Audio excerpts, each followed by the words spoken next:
right, hello, and welcome to another episode of Creating Powerful Impact. I'm your host, Shay Wheat, founder of Grace and Ease Productions, where we support entrepreneurs just like you with event-based marketing and sales strategies that allow you to build your authority, your credibility, and your visibility in the industry.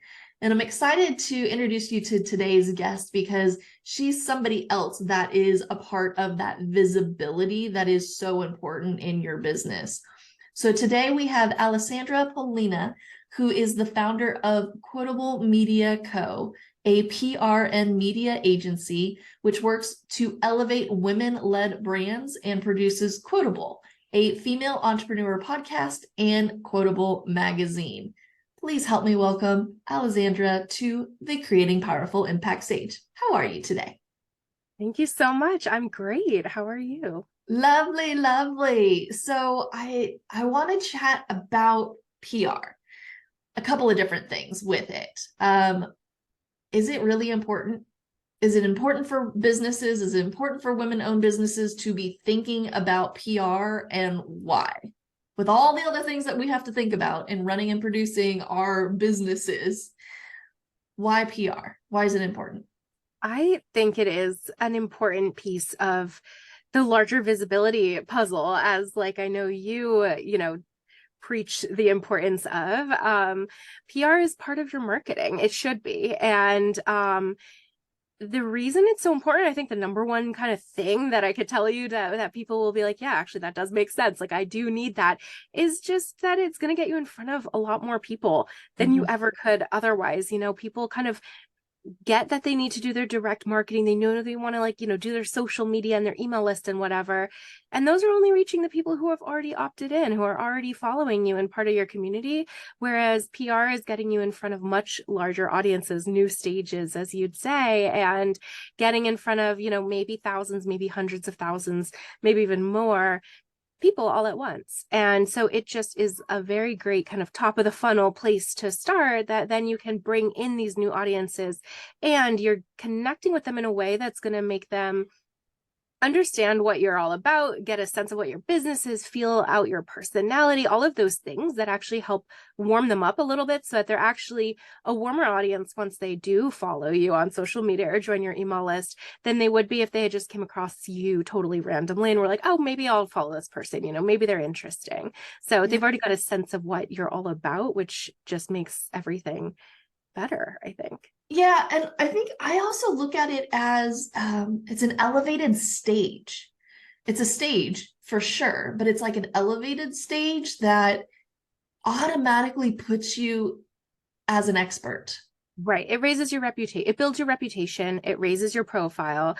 The point of PR is when so when we talk about PR, not to backtrack a little too much, but it's earned media. It's somebody else saying that you're important enough to profile or feature or spotlight in this way. So it really adds a whole nother level of kind of trust to the people who find out about it. It really positions you as an expert in a different way. It's not just you saying, that you're great at something or telling people, how to do something. It's really an outside third party platform that's usually a platform that the audience already knows, likes, and trusts, telling them or, introducing them to you.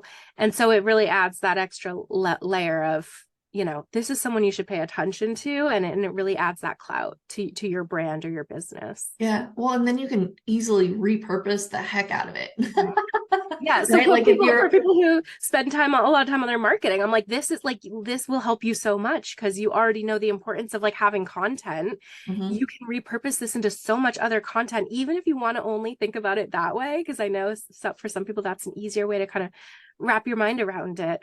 It's totally worth it, even if it's just to create all this other content for your marketing channels and then use that. And again, it's stronger than if it's just something you were saying yourself. Yeah. Well, and if you were choosing between one person and another person and you had as seen on X, Y, and Z and all of these other outlets, it's like, oh, okay, well, I think I'm going to lean this direction because they have that extra backing, like you were saying before. Yeah. And even more than, even in addition to like the as seen on and knowing, oh, they must know what they're talking about if they were seen here. It's also just, again, a chance for people to like really get to know your personality more. So if they're deciding between you and someone else and they get to, even if it's just hearing you on a podcast, I mean, especially if it's hearing you on a podcast, you can really get your personality. People really feel like they feel like they know you once they've heard you speak, Mhm. or if you're, do an interview on, even if it's, this is what I tell people, even if it's like a super niche blog or something, and it's maybe it doesn't have hundreds of thousands of followers or views, but it could be a piece that has great SEO and that you can share. It can be part of your client pipeline even, and people can see that and feel like they've really gotten a chance to dig in and get to know you more when they're deciding between you and someone else. And for that reason alone, I think even if nobody reads it the day it goes live, it's something you can use that will really help bring in, whatever you're looking for, new clients, new customers, whatever that may be. Yeah. Now, is there a way to like just continually have it build for you? Like, is there a holistic approach to building PR at all? Or like, what's the best way? Do we need magazines? Do we need to be on radio spots? What works best? Does it really just depend on you and your niche and where your people are? It does depend. I do advocate for a holistic PR strategy, like in general, like that is one thing people definitely hear me talk about. So I think that, hitting a mix of different things, because there's different kind of reasons, right, that I love each. And you can absolutely go into it and say, hey, I just want to do a podcast tour, right? Like people do that. People might have heard of people doing that, only being on podcasts for whatever reason, like that could be fine. But I think in many cases, like trying to get a mix is great because again, it's, TV news can get you in front of so many people so fast. That talk about clout, right? If you can say you were on like even if it's just your local, TV segment, news, a morning show, or like the magazine style segment, sometimes they'll do depending on where you are, right? And what your market is. Those are, it's something that's going to air once and then, that's it kind of. But like, of course, your listeners would know to, capture that clip and link to it on your website and all of this and that. But, I have had, we have nonprofit clients go on a segment and immediately afterwards they'll get like a huge spike in donations because people find out about that story. And that's just a great example. Like even if you're not a nonprofit, that just really shows that people pay attention when you're on TV, for example, right? But then that link is going to be harder to find. Like that's not going to pop up as much if somebody searches you later on.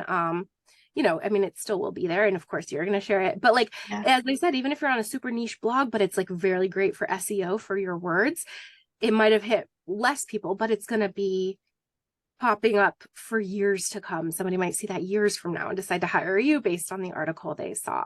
And then, as we said, like podcasts or radio, people get to hear your voice. People really connect with you in a different way. So I really think that a mix is usually a great way to go. And you have to also think about different ways to reach your publics too, right? Even if it's not these kind of traditional media outlets, it could even be cross promotions or hosting an event with someone else, speaking on stages, all of those kinds of things I think of as part of that public relations mix as well. So, and I think, they all add into building your brand reputation.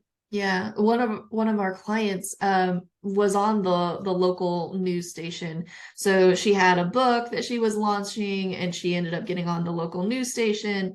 And because of that, they kind of like had her in the database and called her back multiple times when certain things were coming up years later because she'd done it years before. And they're like, oh, yeah, she was great and amazing, right? And so every single time, then she kind of got another bump and another hit and just kind of started to reach the masses more, which I thought was fascinating. So not only was she taking it, repurposing it, putting it on her websites, putting it out in her marketing efforts, but then other radio stations, other news stations, excuse me, were like, oh, I would love for you to come on. Or if she was doing a tour, or she was doing an event in a different city, she would go and be like, hey, I'm going to be in your city. I'm doing this event.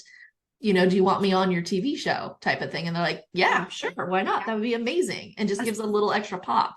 Yeah, and especially with TV, once you've done it and you have that as a clip that, that's an example you can, because then it's an example of how you speak. It's an example of how you come across on camera. It's like if you can do that well, you can use that as an example to almost anything else that you want to pitch. And they're gonna be like, oh yeah, she like knows what she's doing and she's an expert. Like if that station trusted that she was enough to have her on, and then we can see she did great. She speaks well, whatever, like, in terms of like being able to give good takeaways and connect with the audience. Sound bites, Like right? that. Yeah. So yeah, you can absolutely then use that too to go bigger, to go into different markets, to go maybe, more regional or even national TV. You can kind of use that to pitch yourself kind of farther.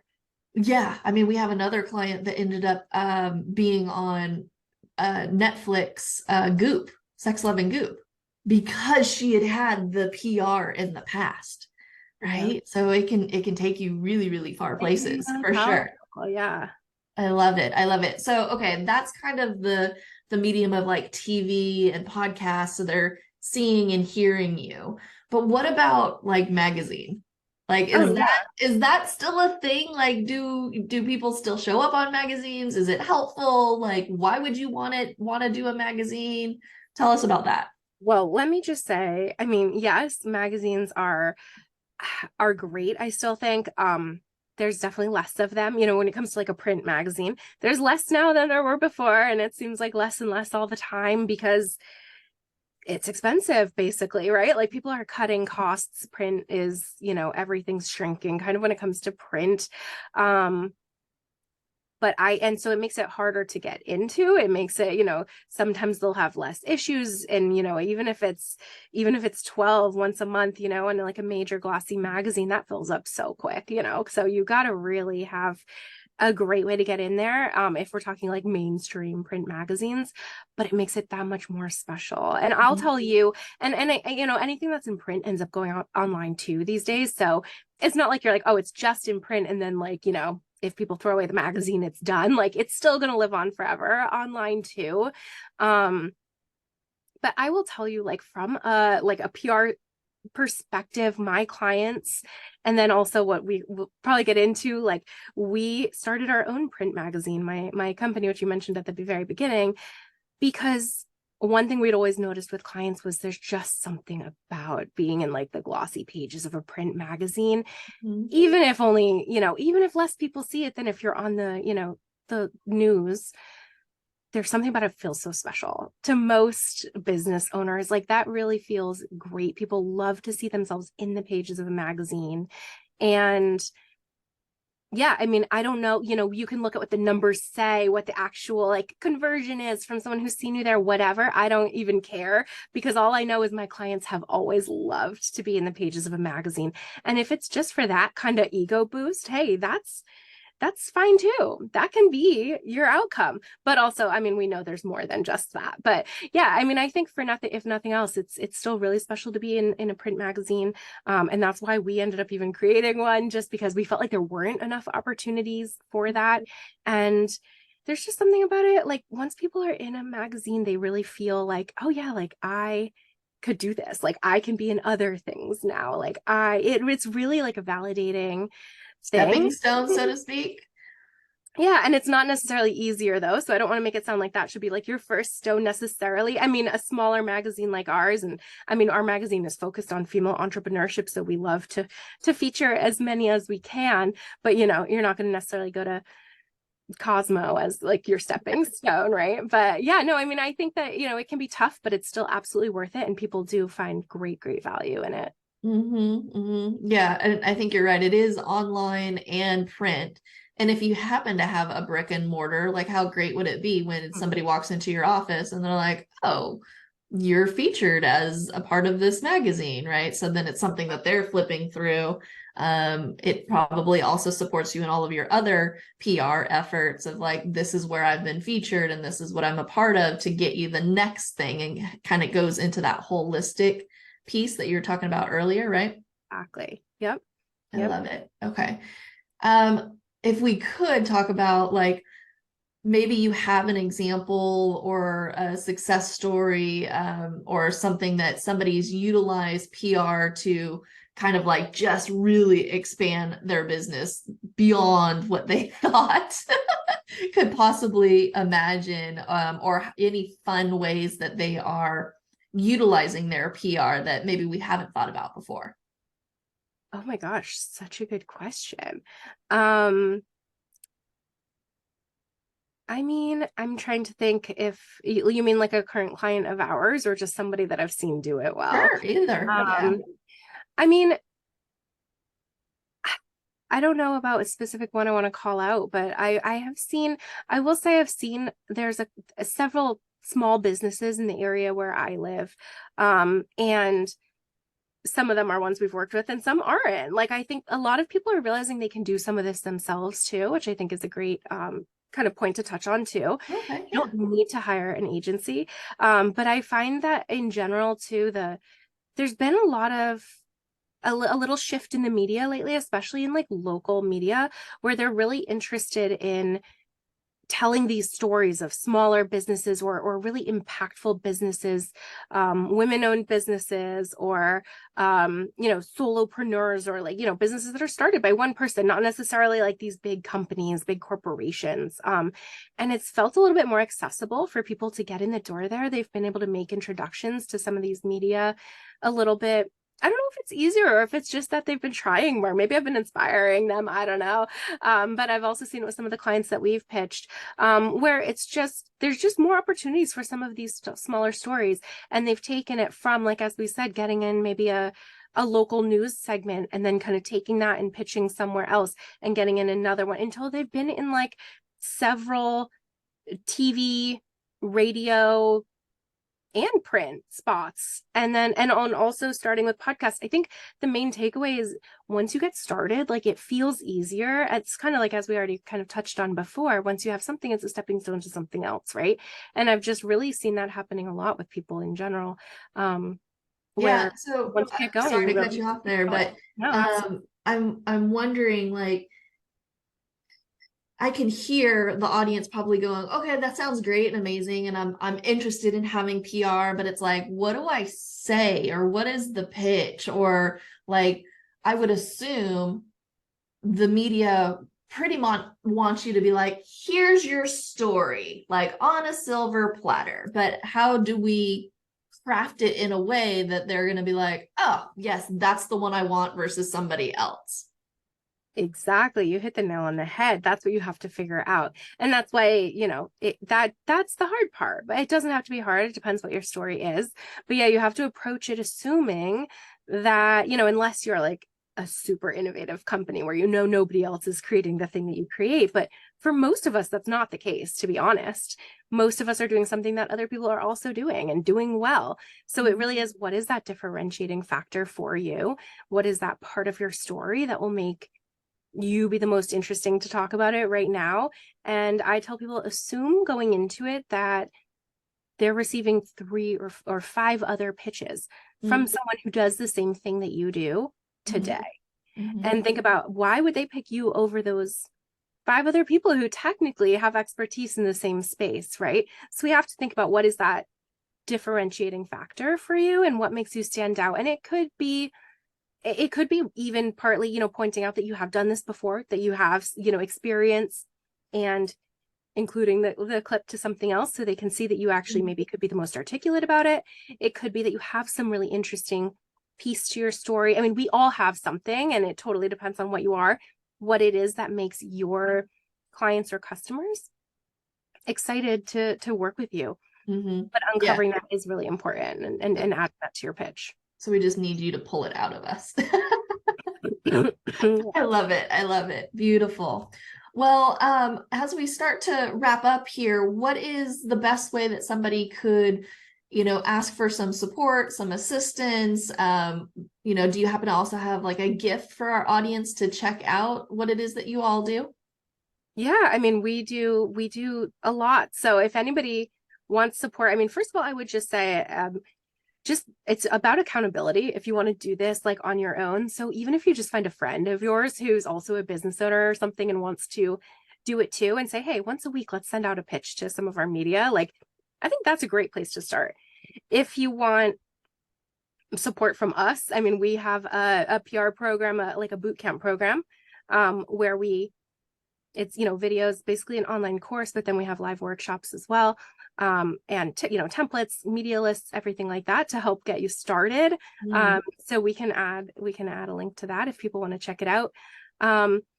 And I didn't even tell you, I mean, I think you mentioned this at the beginning too, but I would also just mention that people can listen to my podcast for free. And we talk about PR on there all the time. So there's a lot of information there if people like to listen. And also I wanted to let people know they can find our magazine on online. You can view it online for free if people want to check that out. So beautiful. Okay, so we'll have all of the links for those resources in the show notes. Make sure that you check them all out. And last question for you is, what is a takeaway or memorable note you'd like to leave our audience with today? I think it's just that, your story can be so powerful to somebody else in the world. And it's really important to tell it. It's really important to put yourself out there. I think as business owners, and especially as women, sometimes we're like, hold back a little bit about trying to put ourselves out there. We can feel a little funny about that. But think about when you've seen someone else's story and been inspired by it and what that's motivated you to go out and do. And I think that's so powerful. I think we all owe it to, the world to share our stories and inspire someone else, because there's someone out there who probably needs to hear it. And I think just thinking about it that way can get you there. Beautiful. I love it. Thank you so much for being with us today. And I want to thank our audience for joining us on another episode of Creating Powerful Impact. I'm excited for you to take all of these lessons and use resources that you've learned here today, start implementing them, get you some PR so that you can create even more impact in your world. Until next time, have an outstanding rest of your day. Thank you so much for listening to the Creating Powerful Impact podcast. If you are a successful coach, speaker, author, or thought leader who would like to be on this program, simply visit creatingpowerfulimpact.com/guest. If you are someone who got something out of this interview, would you please do me a favor and share this episode on social media? Just do a quick screenshot with your phone and text it to a friend or post it on your socials. Also, if you know somebody that would be a great guest, tag them on social media to let them know about the show and include the hashtag Creating Powerful Impact. I love seeing all of your posts and great guest selections. We are regularly putting out new episodes and content. To make sure you don't miss any episodes, go ahead and subscribe. Your thumbs up, ratings, and reviews go a long way to help promote the show, and they really mean a lot to me and my team. Want to know more about us? Head on over to our website, graceandeaseproductions.com, or follow me on LinkedIn, Facebook, or Instagram. Just look for Grace and Ease Productions on your favorite platform. Thanks for listening. We'll see you next time.